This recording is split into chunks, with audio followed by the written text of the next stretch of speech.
And welcome everybody to the 23rd edition of the Deserve to Win podcast. As always, I'm your host, Eric J. Troutman, and this is the one you've been waiting for, the one where we talk to Johnny Tyrone of TCR Acquisition about the TCR, about its foreign ownership, about some dark money, about what's really going on with your data, and most importantly, what the heck are they called? Ecosystem Forum, the MEF, whoever these guys are, what were they thinking kicking Puja off that panel? We're going to dive deep into these issues. We're going to have some fun today. It's going to be a little raucous, I suspect. So buckle up. But before we get going, of course, who do we have? We'll start with you. I am Queenie. I have not been kicked off of the Troutman Amin panel, thankfully. I am a partner at Troutman Amin. Ah, man, barely. You're barely hanging on right now, Queenie. You better watch it. And who do I have to my left? Hi guys, my name is Brittany. I am also known as the Baroness of the TCPA world and an attorney at Troutman Amin. And to my right?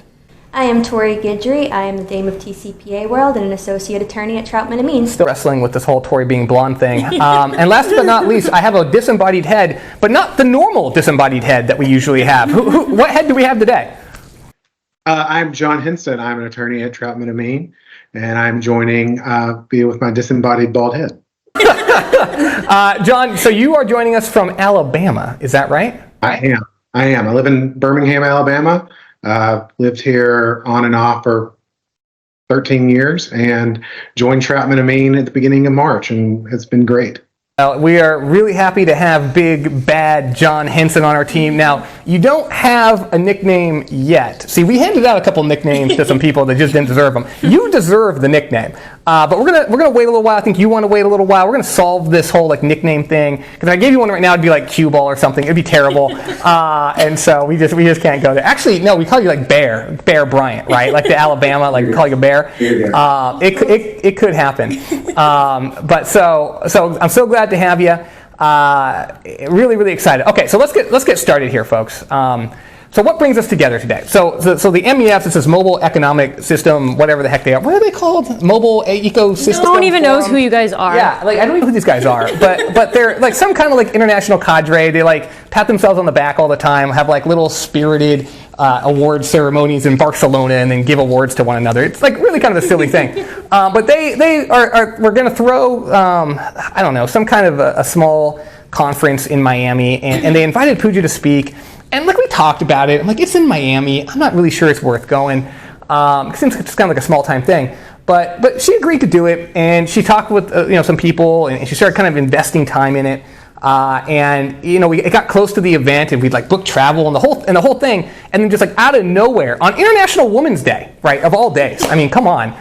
They send this really just cryptic. It's not even in good English, right? I mean, it's you can't even really understand what it's saying. Wrote it. I don't think so. ChatGPT speaks better than this. And it's basically saying, oh, we're going a different direction with the panel. And so, here's Puja, right, who just got done at the TCPA Summit, where she was voted the best speaker by all the attendees. One of the most sought after speakers in the country. And she just gets unceremoniously booted off of a panel, with no explanation, just nowhere. And so let me just say, and this is just, it really pisses me off, right? Because again, look, I run my mouth. I'm not as reckless as I pretend to be. But people aren't always happy with the things that I have to say. And there's definitely been times when people have come and said, "Hey, Eric, listen, you're rubbing a board member the wrong way. Hey, listen, you're really making it difficult for me as the conference thrower to do my job. It sure would be great if you could tone it down, walk something back, avoid a topic if you're going to be speaking." And man, I'm happy to do that, right?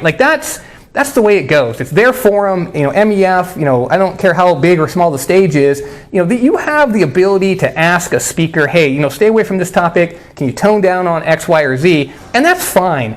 But what has never happened to me, and what would never happen to me, because let's just face it, I'm a guy, right, is no one's going to just send me a 2-line email, a week before the speaking slot, when I've already booked travel and prepped for it, hey, you're disinvited.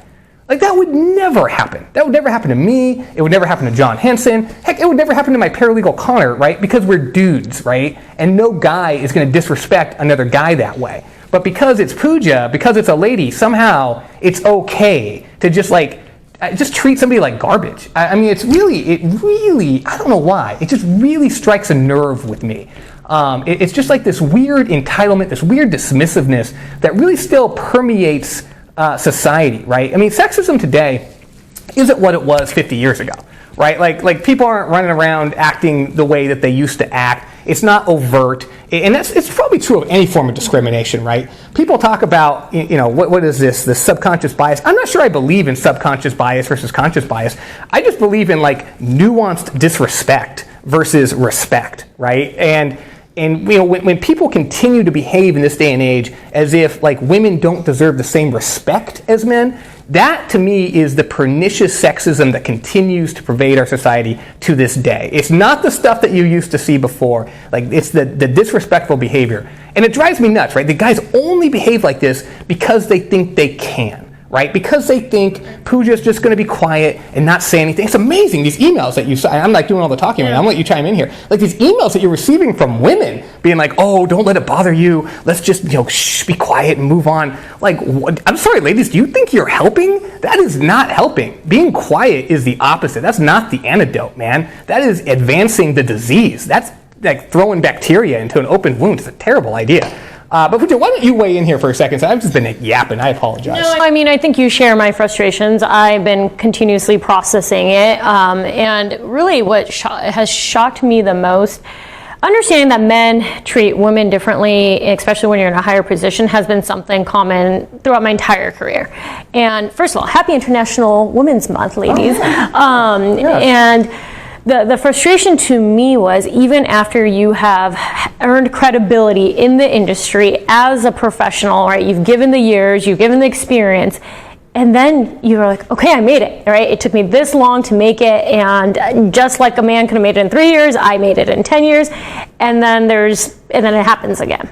And I never believed in these days, right? Happy Son's Day, Happy Daughter's Day, Happy International Women's Day.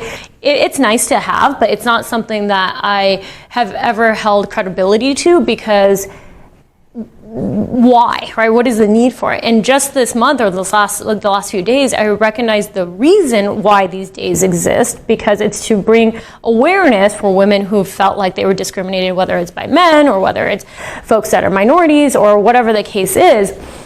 And it's frustrating because these days exist because women are being treated discriminatory, and they're sick of it and they want to speak up. But then what frustrates me even more is that the women who don't speak up, they will post about Happy Women's Day, they will support you and have these women organizations, but I haven't received a single text message from some of the women in the industry that I'm the closest to. Yeah, it's disappointing. And it's so disappointing. And if you know who I'm talking about, I hope you're listening.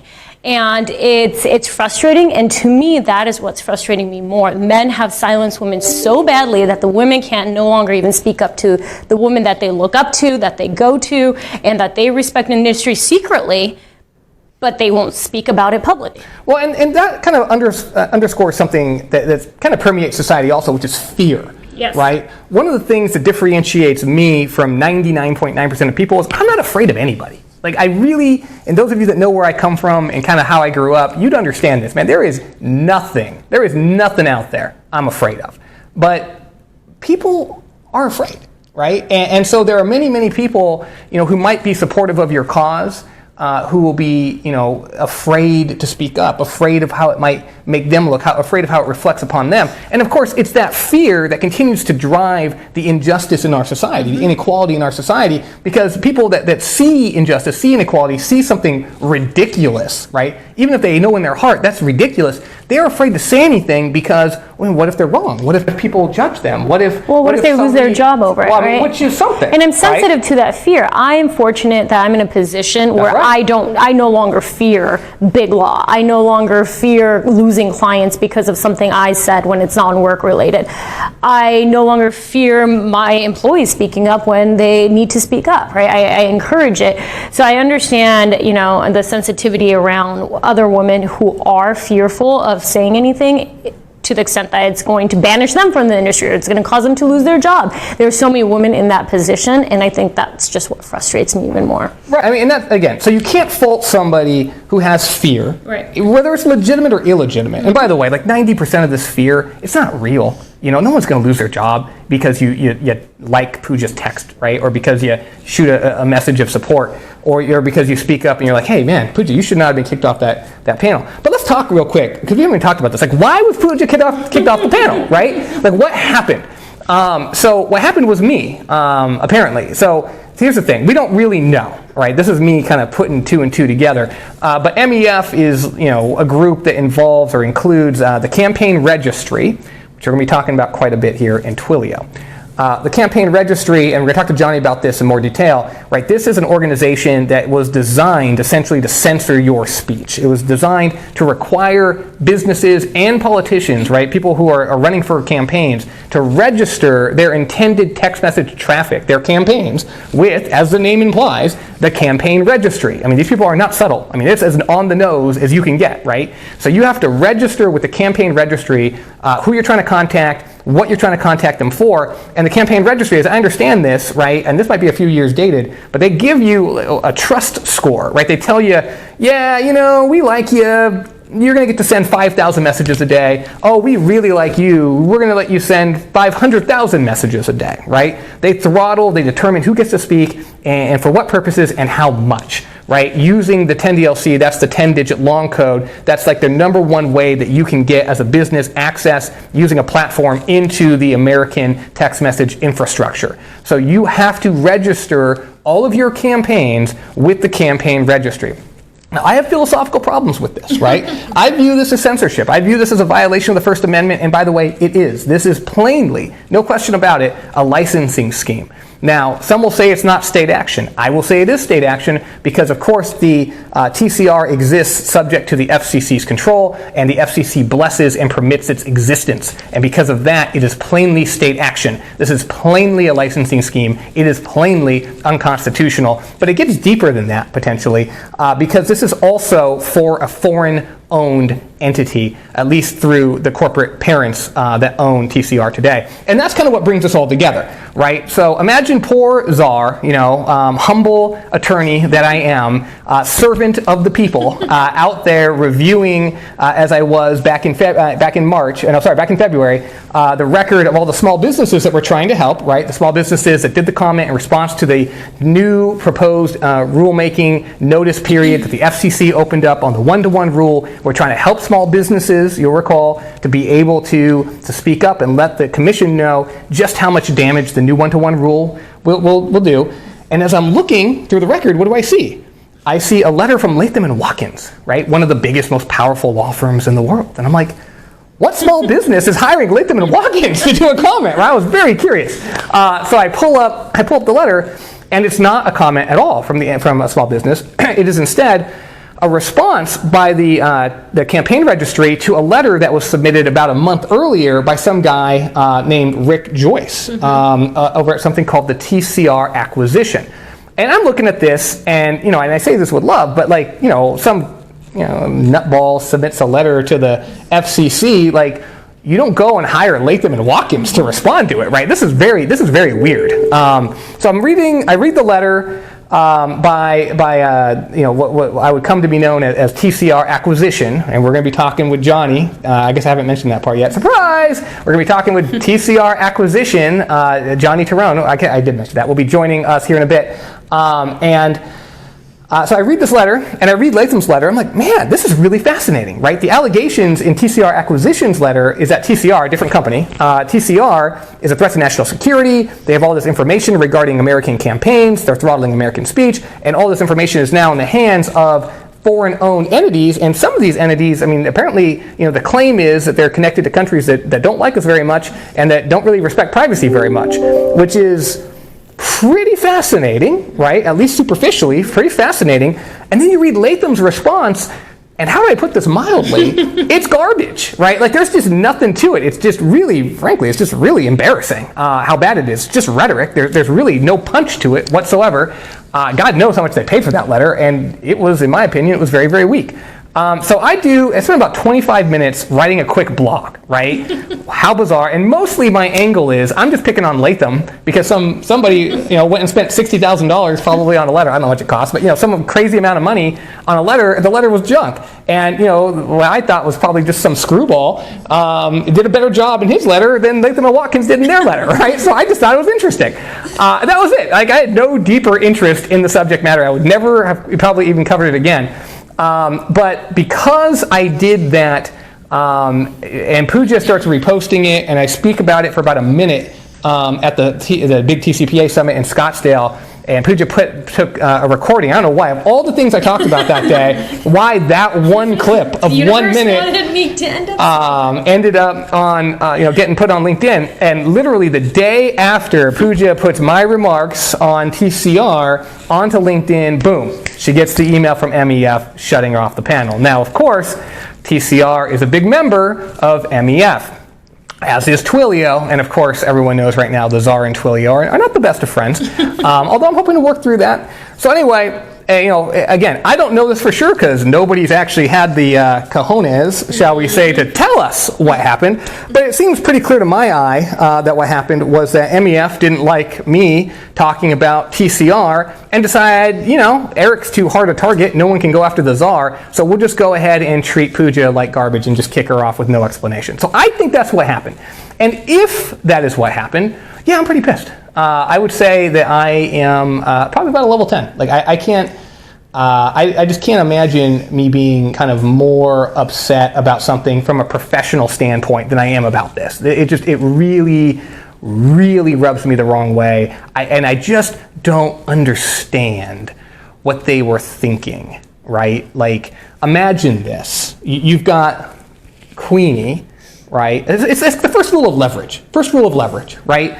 You have something, right, that I might want, and you want something from me, right? So how do you leverage that?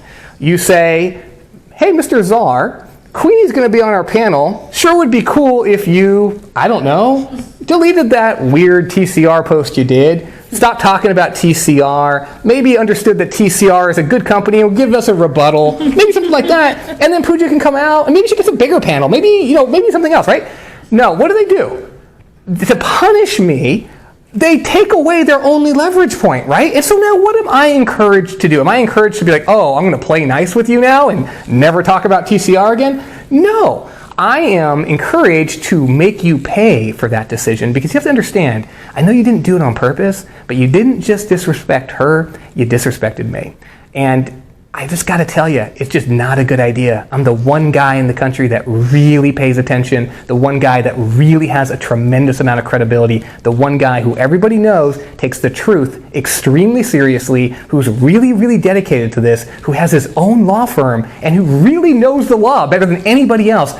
Am I really the guy? Am I really the guy you want to piss off? Like, why would you do that? Like, what was going on, Dario, in your brain when you decided to send that email to Puja? Like, I really sincerely want to know, like, what synapse misfired where you thought, hey, well, this is going to go well for us.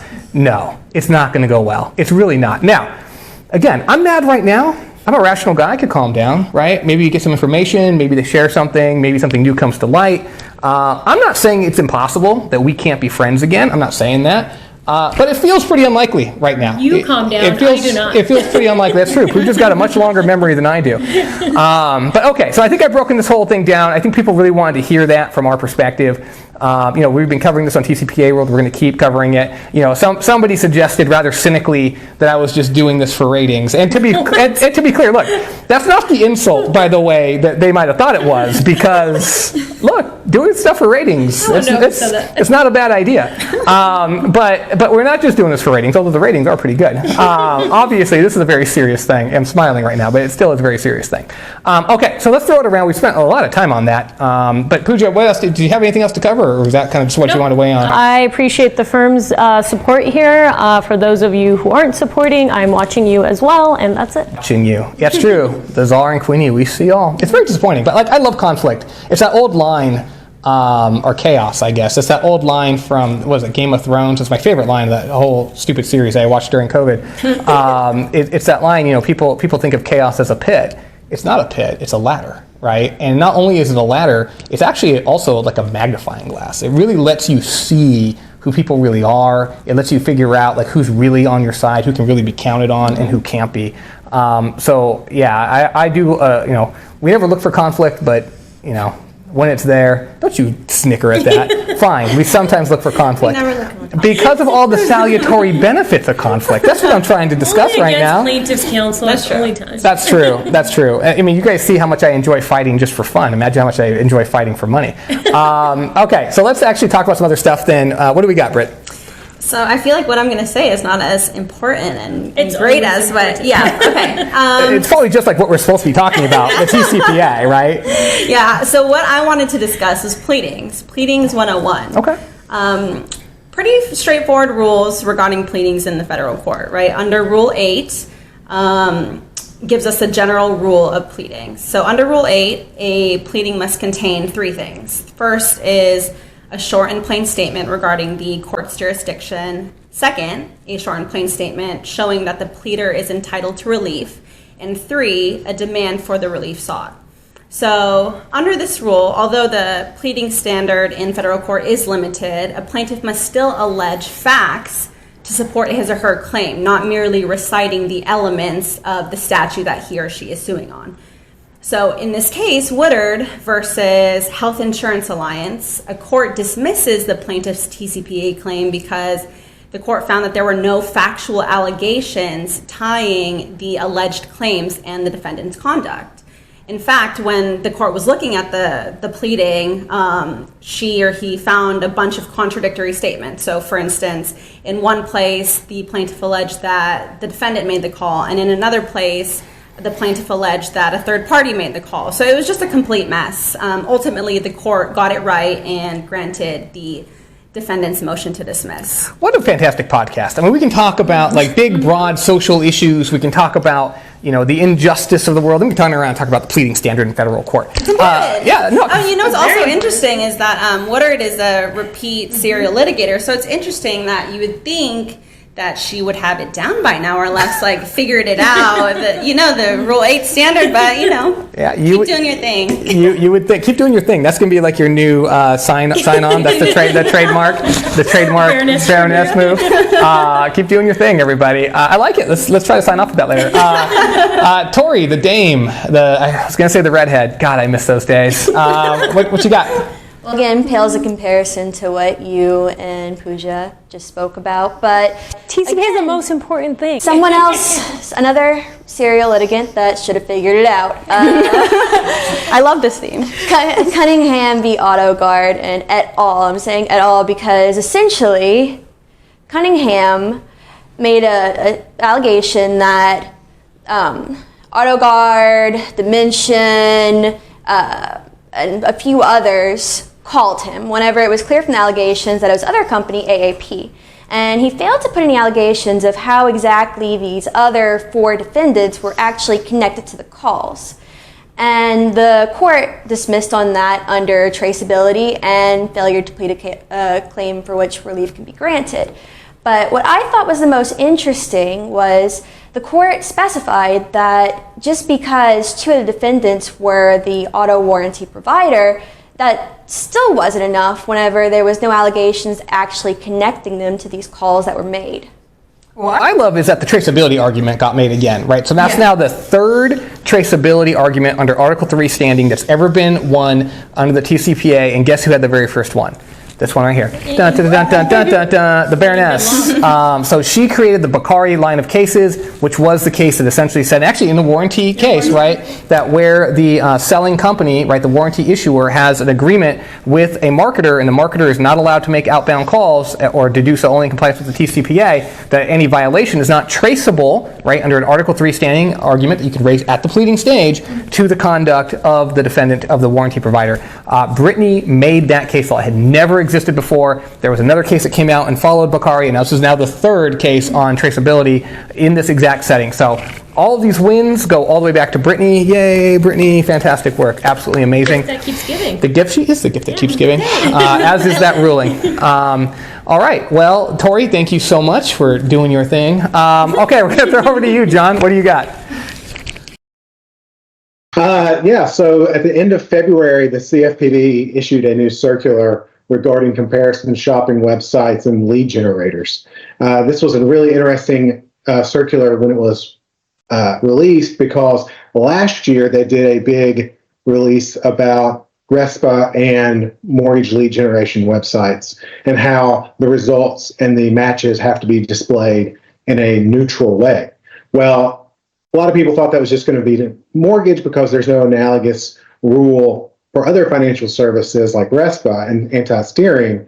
Well, the CFPB has now said that to present options to consumers based off payment or compensation to the lead generator website is arguably an abusive practice for consumers, which is eye-opening for a lot of lead generation websites. So what that means, there's three basic things to this. One is this relates to bids and bounties, right? So if you're bidding on terms, it's not terms, excuse me, but bidding on products and placement, like I want to be shown first on a click wall page. How much does that cost? Oh, well, you've got to pay more than to be second. That is arguably illegal under this new circular and will get punished by the CFPB. The third thing is that while this is, second, this is now limited to consumer financial products, because that's what the CFPB is limited to, right? Doesn't mean other regulators like the FTC won't come in and say, oh, for all you non-consumer financial product lead generators, make sure you're not taking compensation into account when you're working on placement. And the third thing is that there is no implementation period on this. This is the law now. And this came from a circular, and the circulars are used by the CFPB to tell their field staff, their examiners, and even state AG's office, like, this is what the law requires. So this is being talked about some by lead generators, but not enough, because in my experience, that's how a lot of these places work, is we'll give you better placement for more money. So if you're doing that, you probably want to rethink. So John, how do you think that's going to correlate with the new one-to-one consent rules, right? We've been talking a lot about listing out multiple sellers. And if you're in the mortgage vertical and you have, say, Rocket and Loan Depot, and Rocket's paying more to be listed, for instance, first on that marketing consent list, is that going to be a violation of these new CFPB rules, potentially? I absolutely think it will, because it's not necessarily limited to ClickWall. It's any presentation. Like right. if there's an article about the 5 best lenders, right, and where you're putting them on the list is based off of how much these 5 best lenders are paying us, it's going to be problematic. And the CFPB and the circular actually relied a lot on. Do consumers... That was the first ever sneeze, by the way. First ever sneeze on the Deserve to Win podcast. I'm allergic to you, John. No. I'm glad I got to witness that. That the CFPB said, you have these consumers who are placing trust in these brands, because these brands are out marketing, let us find you your best match. Let us find the best provider for you, or the best product for you. And that reliance is what's going to lead to the abusive standard under the CFPB. So it's really interesting. I know. Yeah. Look, I am always in favor of transparency. I'm in favor of truth in every setting. And if you are writing an article, John, on the 5 best lenders, it should be objective. And if you are going to tell a consumer or imply to a consumer that you're going to connect them with the best lending product for them, it should be objective. I mean, you should at least try. Like, I get it, you might not be successful, but you should at least have some plan other than who's going to pay me the most, right? That's ridiculous. And to answer your question also a little more detail, I do think that there's going to be a real close tie-in, because many people, right, trying to get around the one-to-one rule are saying, well, what about if I serve as a finder, right, as a broker, put my own name on there, call the consumer, and then try to pitch the consumer to multiple sellers, so I don't have to put 5 sellers or get them to agree to 5 sellers, just my own name. I'm saying that might be possible, but only if the good or service that's being offered is your finding service. Right. But in order for that to be a real service, it has to be objective, right? Please don't think that you are going to be a lead generator who's going to put your own name on there, convince a client to call you for your service, and then you're just going to connect them with whoever pays you the most. Woo! No, that is not going to fly. No one is going to defend that. I would say that would be illegal under the FTC Act. I'm glad, John, that you agree that's going to be a violation of the CFPB's new guidance. To me, that's trash. So, but there's a clear alignment there, and that's actually, I think, a good thing from a certain perspective, because if the CFPB clears the way for that sort of assumption, that is to say that finders and brokers are assumed to require objective truth and in aligning consumers with the right product or service for them, that actually strengthens the bid of small businesses that want to provide those services in front of the commission.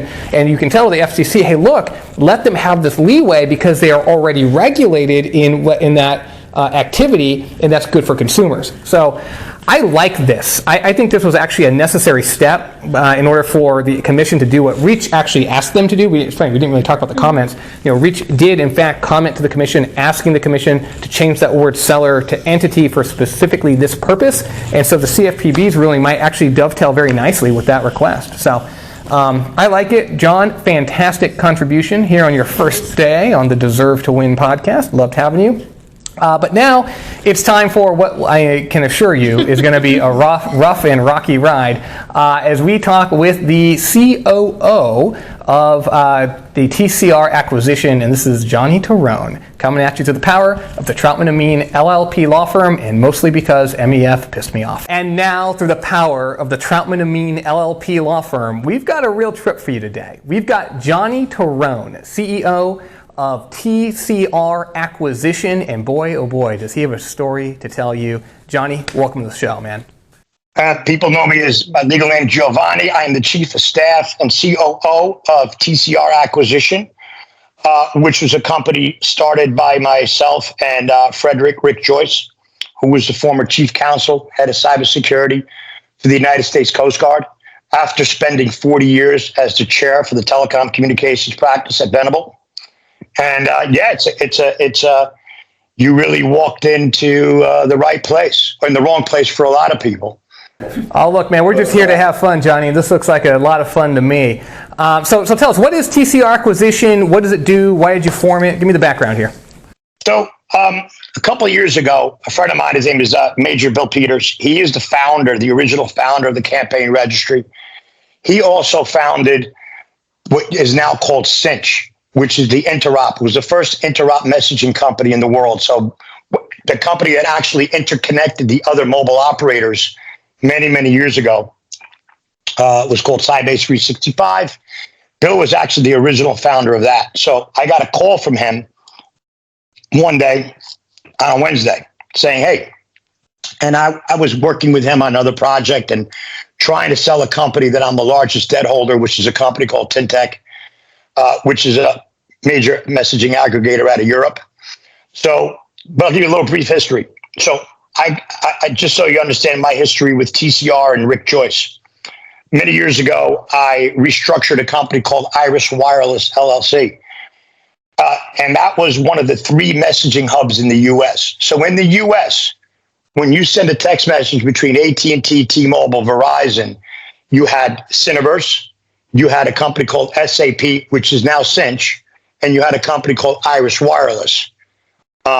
And those are the 3 companies that interconnect all the mobile operators with each other on P2P messaging. Now you have this phenomenon of A2P messaging, which I'll get to, which is really just the operators monetizing A2P messages and stealing that business back from Twilio and all the other companies that created the phenomenon of what you call CPaaS today. So I restructured this company called Iris Wireless. Rick Joyce was my attorney at Venable. They were 100% owned by the Carlyle Group, no slouch. I won the last failure to deal lawsuit in the USA. I beat Cineverse, beat you Cineverse, with Rick Joyce. And then ended up restructuring a company called Tintech out of Germany, which is still running. Brilliant messaging aggregator, although don't get me started on the Germans, because that's the only people I have a problem with on the whole earth. But besides that, they're still operating today. They ended up taking my agreements, which were unique agreements. So we paid, there was no cost between us to send messages. Johnny, sorry, I may be losing it. I'm just trying to figure out, TCR acquisition, what does it do? TCR acquisition was formed by myself and Rick Joyce. So Bill Peters came to me. He was one of the 3 founders of the Campaign Registry, which was owned by a company called Calera. And he came to me and said, look, they're allowing us to do a management buyout. I need you to raise capital for me to do this buyout with my partners.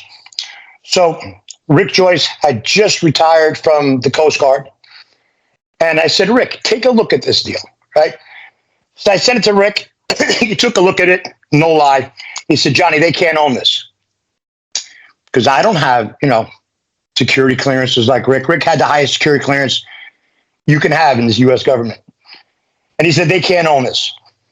They're not allowed to own this for these specific reasons, which a lot of it you saw in your brilliant analysis of Rick's letter to the FCC. So started dealing with the management at the Campaign Registry. It kind of went awry. And then we got into a press release fight. Rick basically offered them $20 million for the registry, sell it, you can't own it. Then it went into a complete firestorm of press release after press release after press release, which is a long, drawn-out story. So TCR acquisition was set up by, and it's kind of funny, we called it TCR acquisition, like we're going to acquire the TCR. Why? Because it should not be in your hands. Calera, with the certain ownership structure it had, which we can get into deeper, and this is all documented. So that's how TCRA was started. Rick brought in the Admiral. I brought in a couple of the smartest guys in the industry that if you look at some of those bios, the guys that created the caller ID in a company called Sequent that was sold to TNS many years ago, and a bunch of other industry experts. And that's how the TCRA was started, basically to acquire an asset that was foreign owned, that was critical infrastructure from Rick's perspective and the Admiral's perspective. That's when it was created, for that specific reason. So for our viewers, so TCRA, right, or acquisition as we're calling it, it was a company that was formed specifically to target and purchase the Campaign Registry, which, as Johnny has pointed out, has been foreign owned kind of from the start. But Johnny, what is the Campaign Registry? Why should people be concerned about being foreign owned? Like, what does it do? Okay. What does it really do, or what was it defined to do? Because this is where you might lose your hat.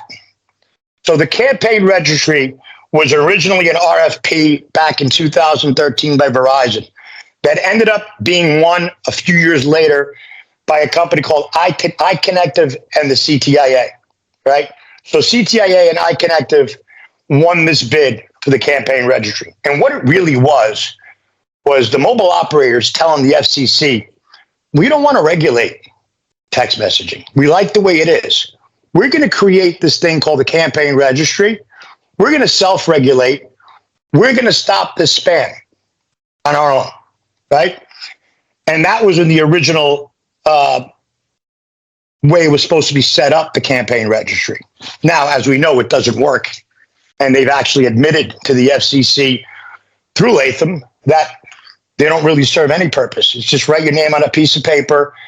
And basically what it's become, and I'll give you some staggering numbers, is a way where the mobile operators are now able to charge an A to P message for a half a penny for a registered campaign and a penny per text for spam. So if you're registered, half a penny. If you're not registered, a penny. And to put that into perspective, so the mobile operators took something that they were making no money on the Twilios of the world, the Cinches of the world, the Plevos of the world, the Ring Centrals of the world, they were actually making the bulk of the margin, which is one of the reasons why you saw the phenomenon of the $80 billion market cap that Twilio had. And the carriers systematically set up this campaign registry after they got away with doing it with the 800 registry, which was Zipwhip, right? So this is a complicated series of events that it's important for you and your audience to understand just how, brazen the mobile operators were. Well, hang on, Johnny. Let's go piece by piece, though. I just want to go piece by piece. So my understanding of the TCR is it operates like this. Short code messaging, right, which everyone is familiar with, has for many years existed where aggregators can provide short code capabilities that allow high throughput for large businesses that want to send mass text messages. However, in order to get a short code, you've always had to go through a pretty significant vetting process to demonstrate what your use case is, who you're going to communicate with, and what your consents essentially look like. And the short code one-way conversation. And the short code issuers, right, we're pretty cautious. And as time has gone on, though, right, less short codes are available. They're just basically not the way that businesses want to communicate A to P with consumers anymore. Increasingly, right, 10DLC, that's 10-digit long code, was the channel that businesses were turning to. Now, from a P2P perspective, right, there has always kind of been plenty of throughput availability, but from an A to P perspective, this is where I believe, right, and I'm looking to you as kind of the guy that was there on the ground. This is just kind of me as the legal guy looking from 50,000 feet. It seems to me that TCR was kind of industry's response to develop a short code-like apparatus for 10DLC with the creation of the campaign registry. Is that what it was intended to do, or at least told to the FC to do? Because as you know, voice is regulated. I read some piece where you talk about the SMS not being an IP service. I actually agree with you, but it kind of is. I need to get you started on it because it's important that you keep that in the back of your mind because you're going down the right place. So the short code registry is highly profitable. It's owned by iConnective and it pays off CTIA, which is really the how do I use this without offending anybody here? It's kind of like the slaves for the mobile operators that they hide behind and pretend that they're not colluding with each other. The CTIA is there to keep them from antitrust suits. When antitrust used to be a thing, now it's out the window, do whatever you want. And that's what has happened over here because of the TCR. When we originally started looking at the campaign registry, we knew it didn't work. Rick was like, all right, we got to take this out of foreign ownership, and we'll get into that, and make it work. So even the founder, Bill Peters, was like, look, they're not even implementing numbers. It doesn't work. You can rotate numbers. You can spam. That's why there's 10 times the amount of spam now that there was before, because it doesn't work. So, but the concept, Johnny, but the concept was campaign registry was going to require a similar onboarding circumstance as short code, maybe not quite as robust, but essentially anyone that wants to send A2P texting over a 10DLC channel would have to register, as the name implies. Not anyone. Cineverse doesn't have to do it. The operators don't register. It's who they decide. So this is where we're going down further when you understand how crippling this has been to small businesses and to other companies. It's arbitrary. Who has to register? Who doesn't have to register? Twilio got an 80% discount on all those vetting fees when they first got in, just to grab them in. So that's where it gets a little bit more complex. You're correct on your assessment on it was supposed to be follow the short code registry. But in a short code registry, you're registering directly with the operators. Over here, you're registering with the campaign registry. There's no numbers, there's no tracking.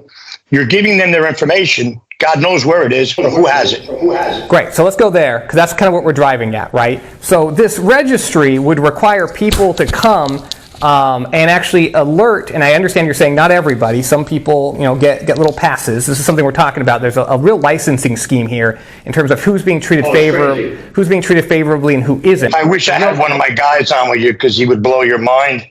And that's a conversation you should have offline.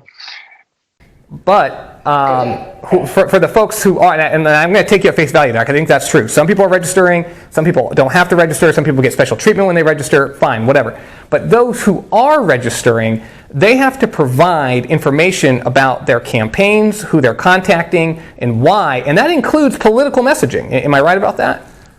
That's the biggest problem. So if you read Bill Peters' complaint that he filed with Robbins Kaplan as their attorneys, you'll see that there has already been messages blocked in the whole state of Arizona, parts of California. We've got recordings with T-Mobile trying to put their viewpoint on who should be getting messages or not. You have one political vetting company, a company called Aegis Mobile. There was an article in Real Clear Policy that I wish we'd have sent that to you as well. They're owned by one political side of the fence.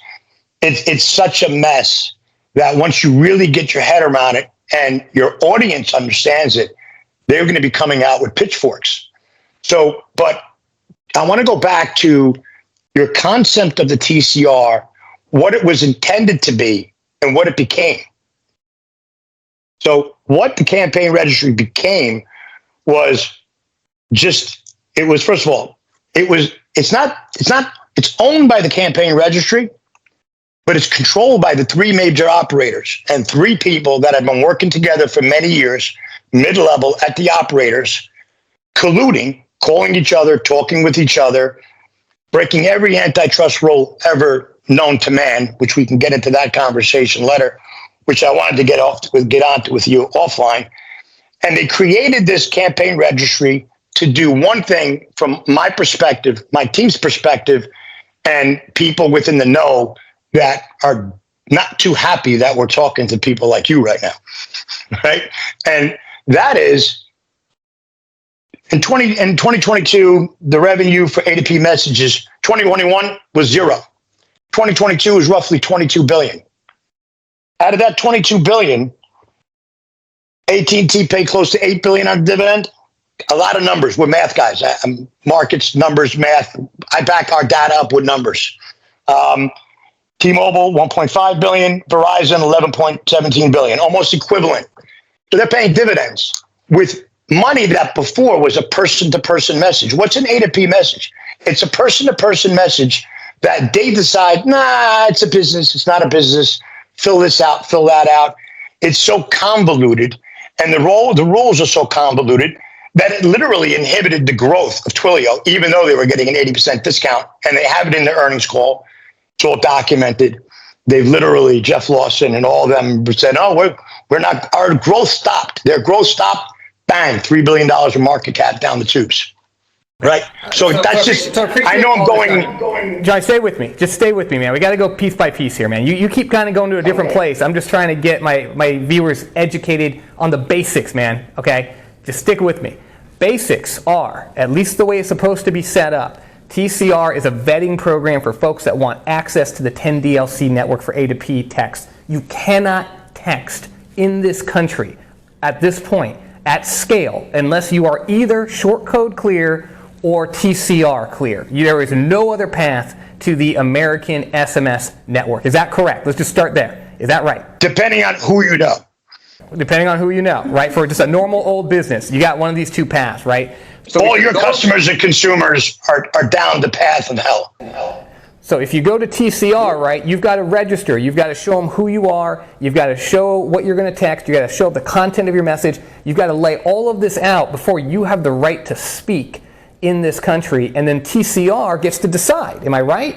Is this going to be approved or is it not going to be approved? Now this is kind of what I wanted to get to, right? Because you created a company specifically designed to take over this apparatus, which I respect, because as you tell the story, right? And I am trying to get to the facts here. TCR, this incredibly important gateway to the American text message infrastructure that has data on, it sounds like, every text message campaign, including political messaging, in this nation that's A2P on a 10DLC network, which is, 80% of the messages these days, I think, right? Huge numbers. And all this information now is in a company that is foreign owned. Not just foreign owned. The entire tech team talks in Mandarin. Not that I have anything against Mandarin. So it was owned by an Italian company called Calera, which had Chinese ownership in it when it went public in the USA, which is in all our documents and press releases and open letters. So if you go to tcracquisition.com, you'll see a couple of our press releases. You'll see our open letter. You'll see what you read to the FCC. So, look, there's also a CFIUS letter that we put out where the founder of the Campaign Registry is a whistleblower, full blown. Okay? So Major Bill Peters is a whistleblower. He went to the FCC, went to the NSA, which I don't even know how you go to the NSA, went to the FBI, went to the police. They tried to frame him on a network break-in.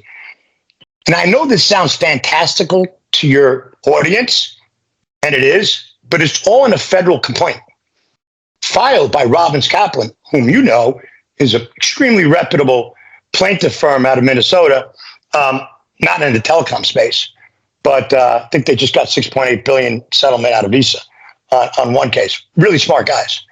And this is all out there. This is all in the public domain. We tried to give you as much information as we could in a short period of time, because what you did, nobody's ever done. Nobody's ever read something that Rick wrote and just broke it down into most simplistic form and laid it out. You're right.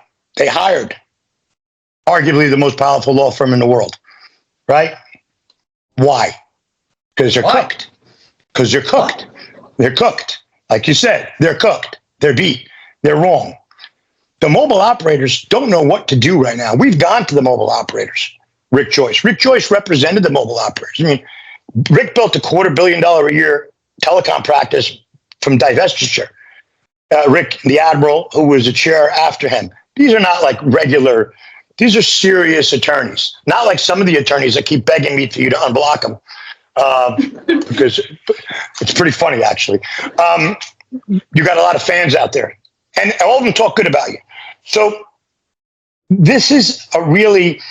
So I want to take a step back, if you don't mind, sir, because I really need you to understand it. The country needs you to understand. But Johnny, before you go there, I need you to understand something, which is you guys might be onto something. Right? No, we are onto something. You're gonna unravel it. Johnny, stay with me. You might be onto something. But if you keep like wandering around, like I'm trying to ride a bull, keeping you in the lane, right? People are going to have a tough time following you, right?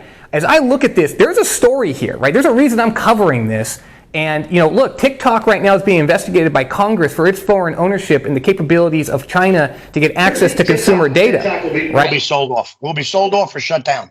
Well, and that's my point, is to me, there's shades of TikTok with TCR for what I'm seeing. This is actually worse. Worse. But I mean, look, maybe there's going to be congressional investigations here at some point. I'm not saying that's going to happen, but maybe it does. But in order for us to get someplace like that, we need guys in the know like you, right, to just kind of take this piece by piece without kind of diving into the shadowy conspiracy stuff, which I'm not saying isn't true. I'm just saying right now, let's just stick to kind of like the basics, the hard facts that we know, right? We've got a company that is foreign owned that now has access, not just access to, but ultimately control over the messaging platforms here in the United States, and determines essentially through, to your correct assumption and statements, black box formulas, maybe through collusion of 3 individuals at carriers, as you were mentioning, maybe through some other God knows what process or algorithm they're using, decides who is able to speak and who doesn't. And then correct me if I'm wrong, they're doing something called assigning trust scores. Now, I haven't seen this in a couple of years, but I saw a couple of years ago something called a trust score that was being assigned by the TCR. I mean, is that something that's still going on? Yeah, it's insane. And unfortunately, your audience and yourself, it's not maybe onto something. We are onto something. We've unraveled something. That's why the Queenie was tossed. That's why you lit up a hornet's nest. And we've been kind of waiting. Rick wrote that letter to the FCC, and let's start there. Right now, we did a piece called The Messaging Monopolies. We did the triopoly piece. We posted it.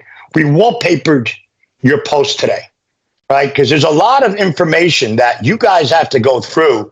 It's not as easy as 1, 2, 3, but overall, basic, You nailed it again. That's why I was praying, and I know you're busy. You got thousands of clients around the country that you're helping. You guys got your own life. You're out there protecting all those consumers.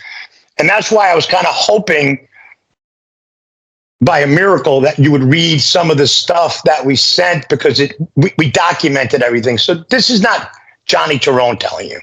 These are all facts. These are all in federal complaints.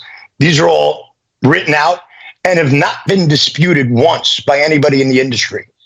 I had to start a podcast with the only guy that would talk to us. Was a guy named Alan Quayle called TAD Summit. Alan runs the largest hackathon for programmable telecoms outside of Twilio, right? He's a smart guy. Alan's a smart guy. He's a smart guy. Well, the whole industry knows he's smart, but he's also honest. So he's like, Johnny, let's start Truth in Telecoms, and we'll do a focus on our innovative companies. We started with 300 subscribers. We got to 18,000 subscribers after like 7 or 8, because the MEF was telling everybody, don't listen to them, don't read what they write. It was designed not to work. It was designed for one purpose: to take the money back on person-to-person messages, which is at zero cost, and monetize it to billions of dollars for the operators. Well, I'm going to suggest I'm going to suggest something else, Johnny. And I don't know this, but what you just said is actually pretty stunning, which is it was designed not to work. I like that, but I don't know that it was designed for money, because if you stop and you think about it, right, as Latham's letter even admitted, right, the carriers are actually foreign owned. Right, and if you stop and consider, and again, I'm not saying that this is true. I'm not saying this is not true. I don't know, right? But if you stop and consider how powerful something like TCR is, right, in terms of documenting American speech patterns, American business, and what we're doing, and American political campaigns and what they're doing, if this is designed not to work, I'm going to tell you, Johnny, I don't think it's designed to make money. I think it's designed to create visibility. I think it's designed to give a massive spy window. You know what this is? This is in the Dark Knight, right? When they turned every single phone into a sonar device to let Batman sit back there through Lucius Fox and see everything that's going on everywhere. That's essentially what the TCR might be, a window into the operations of every business here in this country that foreign powers can look into. Now, I'm not saying that's what's happening, right? I don't know. What if I told you that China's already in there probing? Well, that's what I'm saying. I don't know, right? What I know, what you pointed out, what Rick Joyce pointed out to the FCC, what they hired Latham to rebut, and what ultimately might have got Puja kicked off a panel, which is why I'm involved, and now I'm goddamn pissed, right? And I Puja, my queenie. Yeah, I mean, see. Now, if this is what's going on, right? If this is the whole play, is that ultimately external countries now have visibility into American messaging, and not even visibility, but ultimately control, because they're dictating trust scores, they're dictating who can speak and who can't, and we don't know how or why. To me, that is a very serious issue. And again, when one, let's say Rick was a nut job, right? He's just a nut job who sent a letter to the FCC. No one pays attention, right? Tree falls in the forest, no one cares. They go and hire Latham and Watkins to respond to this guy. To me, no. Now there's smoke, right? Now something is going on, and then a couple of days later, I cover the story, and then one of the most prominent lawyers in the country gets thrown off of a panel at MEF. Whoa, ho. That's a little bit of a distraction there too. They want you out of it. It's a distraction, because what you uncovered in that brief clip, that you made it like, oh, it was an accident. I didn't even do it on purpose, because of your brilliance. What you uncovered with the Latham Watkins, and Rick's not a crack job. This is the former chief counsel, head of cybersecurity for the United States Coast Guard. Okay, this is a guy that has the highest security clearance and 40 years of telecom experience, with a resume up and down. So not a crack job at the end of the day. But what you're saying, I can't say. A lot of people would not have done with what Puja did or you did with meth. I mean, these are the SMS oligarchs over there. A lot of them that are on some of your boards at the end of the day. Look, you can be an oligarch all you want. There's only one czar, all right? And the czar speaks the truth and goes after the truth wherever it is. But Johnny, look, we're running long. We're gonna have to wrap this up. I'm gonna have you back because I like you, Johnny. I like you a lot, but we got to wrap this up. I'm gonna give you a minute, okay? 1 full minute. Go ahead. I'm pleading to you because go ahead. We're counting on you to dig in, get my whole team offline. And we want the Czar, Queenie, and the rest of your team, with your credibility to Americans. Our marketplace are mostly foreign-owned companies with MEF. These are all foreign companies that own the infrastructure. Cinch owns the P2P messaging hub for Verizon. Now, granted, they're in NATO right now. These are all foreign-owned entities in the U.S., which you're right. I mean, who knows? We've become numb to it. I'm not the security expert. Rick Joyce is. The Admiral is. They are. I'm the numbers guy. I can explain to you numerically what's going on with my team. So we have a team of different components like you guys do, right? You guys got a winning team. So far, we're not winning at the end of the day. We're begging. I'm begging. If I got to get on my knees, I will. I'm begging for you guys to uncover, look at, analyze, and make a decision. Be the judge of the information and the facts that we put forth, because you're already taking it to another level because you're smart. Johnny, I go where the truth goes, man, and you don't have to beg me. You don't have to beg me, because you know who your best friend is? MEF. They just pushed me to a place where I have no problem taking a look at all of this. I'll have you back sometime soon. I appreciate you. Thank you. Well, I told you guys we were going to have fun today. Look, let me just start off by saying I like Johnny a lot. This guy, you guys all know me as a world-class litigator. I've deposed hundreds of people. I've done thousands of witness examinations, both taking and defending in trial and in deposition over the years. If there's one thing I know, it's when someone's lying to me. Johnny's not a liar. Now, he has a tendency to wander off script. He has a tough time kind of staying in his lane, but I think the reason for that is I think this guy's been hurt. I think he's been hurt a lot. I think the people that have kind of gone after you, Puja, I think have beat up him pretty bad too. He definitely seems like a guy who's just desperate, right? Like he's like a drowning guy who comes up for a little bit of oxygen. He's just desperate to tell his story because he's been underwater for so long. And I like the guy. We're going to have to go piece by piece with him, though. I mean, it's just there's moments there where it's like, it's just too much. And I'm not saying he's wrong. I'm not saying he's right. I'm just saying, like, what they've uncovered, I think, ultimately, with TCR, I mean, this could be massive. Now, then again, it could be nothing, right? And so, look, I'm looking forward one day, as I said at the beginning of the podcast, I'll say it again. Look, TCR, right, equal time. You want to come on the podcast? You want to have your lawyers? You want to show up? You want to tell your side of the story, answer my questions? I'll be fair to you. I'm fair to all my guests. I'm happy to have you on, and I'll let you tell your side of the story as well. But, I mean, I look at this organization as foreign-owned, and I wonder. I mean, I definitely do wonder. But, okay, Brittany, what'd you think? I thought the guy was really interesting. He's, like you said, I kind of got that he was very passionate and wanted to tell his story. But yeah, it was a lot that he spoke about, and I'm still absorbing, but I really enjoyed the interview with him. Yeah, there was just like a tremendous intensity. I really like the guy. Again, he's got like the sincerity. Like you can't take away from him that he's speaking, his truth. Mm-hmm. But we just need to be a little more linear, I think, sometimes, in order for me at least to kind of absorb it effectively. Tori, what'd you think? I thought he was great. I thought that, the passion definitely showed. I mean, I think that's also maybe why he was a bit unlinear, because everything was so connected to other events, and he just didn't know how to, express everything that needed to be expressed in this entire situation in a simple, ABC format. It's a difference between like litigators and regular people, right? I mean, to us, it's like, no, bit, and if you're over here, you're up here, no, stop it. What's the next little bit, right? That's the way my little brain works. Some will call that linear, some will call that slow. Either way, that's the way my mind operates. You tend to be a little less linear. So I think maybe you guys were melding. Maybe that's what was going on right there. She understood everything. Yeah, Johnny. Break it down for us, Tori. Yeah, Tori's like, what's the problem? He said everything just right. John, your first podcast, Mr. Henson. It was, first of all, fantastic to have you on the show. You did a great job earlier today. What did you think? I thought he was very good.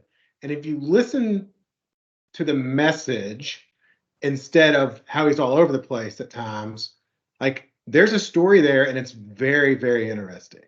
And the complaints, I've looked at the complaint that he mentioned, and it's really interesting. And he has surrounded himself with some incredibly credible people.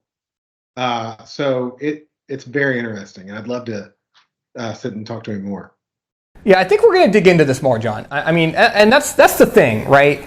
And as we talked about earlier in the podcast, I'll just kind of reiterate, right? Like, I didn't get into this to come pick on TCR. Like, this was not my angle, right? I mean, I saw one little letter by Latham and Watkins in the FCC record. I just thought it was interesting, and then here we are, right? The only reason we're having this podcast is because these MEF guys kicked Puja off. I mean, if like they hadn't done that, we wouldn't even be talking about this, right? And that's just reality. And now, I mean, we're going to follow this to the ends of the earth as long as it's credible. Like, we're not going to spin our wheels with some conspiracy theory or some muckraking nonsense. Like, we're not going to do that.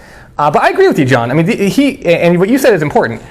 It's not just that his story has elements of truth. It's that the people he's aligned himself with are credible and veterans, right? Not just, of the literal veterans in the U.S. military, but also veterans of the industry. And that does speak to credibility. So, John, I'd love it if you kind of took a couple look at things, maybe do a blog, sometime in the next couple of weeks, kind of looking at some of the other, the Rick Joyce stuff that he keeps mentioning, the pieces that frankly, I'm just not going to dig into that stuff. But maybe if you have a chance to take a look at it, let's do it. Anything else?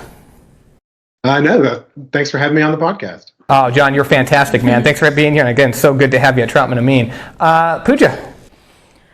I am confident that there is something there because the universe has a way of taking care of me, and the way the events have led up, they're very interesting, right? We start from the NPRM all the way from back last year. No one was listening. Then we go with the FCC one-to-one consent rule. Then we start REACH. Then Eric finds this little letter that Latham and Watkins wrote. I get invited to speak at MEF. I get kicked off of speaking from MEF. And then we meet Giovanni randomly because of the letter or the article you posted on TCPA World. The series of events are too non-coincidental, in my opinion, for there not to be an end game or a purpose as to why we're investigating here, more than just me getting kicked off the panel, which is a separate issue that we're going to handle in our own way. But this twofold piece of it is I feel very confident that he is credible.